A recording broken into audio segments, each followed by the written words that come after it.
Ayan, so for today's video, and gagawa po tayo ng tutorial ng ating fuse box. Ayan, so may nag-comment po sa atin kasi, no. So ngayon guys, is gagawin natin to ng madali. Explain po natin ng madali, figure by figure, para at least kahit hindi electrical practitioner is maunawaan yung ating ginagawa. Ayan, so first is wiringan po natin yung ating input side. Ayan. So, sa LVD module guys is makakita ka dyan ng negative and positive side. Yan is connected sa ating battery. Yung ating battery guys is merong red for positive. Yung black naman guys is for negative. So, ang una lang po natin gagawin guys is lagyan natin siya ng safety. So, always safety first. So, ngayon is kabitan natin siya ng fuse. Ayan, nakikita nyo, tinanggal ko po yung fuse, no? Kasi at di pa nakakonect. Ayan, so naka-wiring na po yan. Pero hindi po gagana kasi hindi pa connected yung ating fuse. So, sa fuse side naman guys, is lalagyan lang naman po natin dyan yung positive side. Ito yung papunta ng battery. Ayan.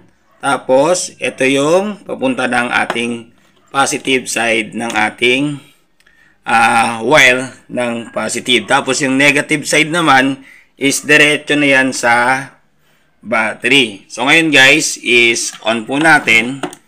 So, hindi po siya gagana kasi wala pa siyang fuse. Ayan. So, ngayon, iskabit po natin yung fuse. Ayan. So, input po muna tayo. Ayan. Para mas madali nyo pong maunawaan. Ayan. Ayan. So, on na po natin. Ayan. Gumana na po yung ating LVD. So, ngayon, napadali niya lang guys, no? So, lagyan nyo lang po siya ng fuse. So, yung kakabit natin dito guys is pwedeng 10 amps, 15 amps. So, depende po sa load. So, kailangan computein nyo po muna yung load nyo po. So, mamaya i-share rin po natin yan. So, that is for today's video.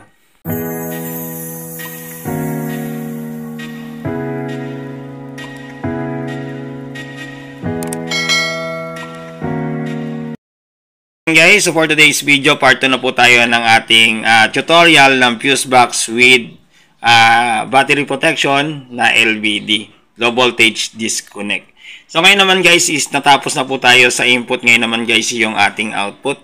So yung ating output guys is meron rin yung symbol, ayan, positive and negative. Ayan, makikita nyo po yan at makikita nyo yung V out. So ibig sabihin na po, yan na po yung output. So ngayon is kakabitan nyo lang naman yan ng wire, positive and negative. Ayan, so balkarin na po natin. Ayan. So, ito yung ating main. Ayan. So, ito yung ating main, no? Ayan. So, ito yung ating main. Ito po yung magiging tatlong branch po natin. Ayan.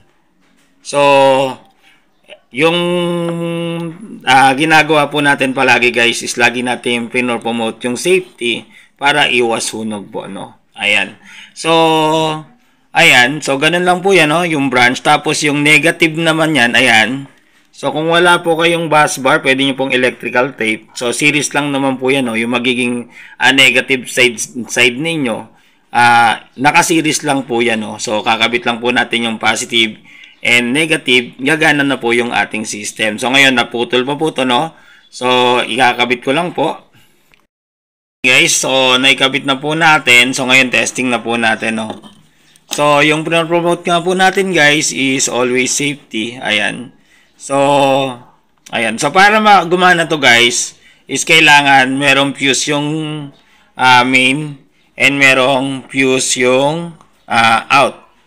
No, para gumana po siya. So, ngayon testing po natin. Lagyan po natin yung load. Ito po yung load. Ito yung ating linya ng ating ilaw. Ayan, hindi po gumagana, no? So, ngayon lagyan po natin ng fuse yung main. Ayan. So, ayan, no? Working na po siya, no? Ayan. So, working na siya. So, dapat is ganyan po, no? Meron tayong pang main.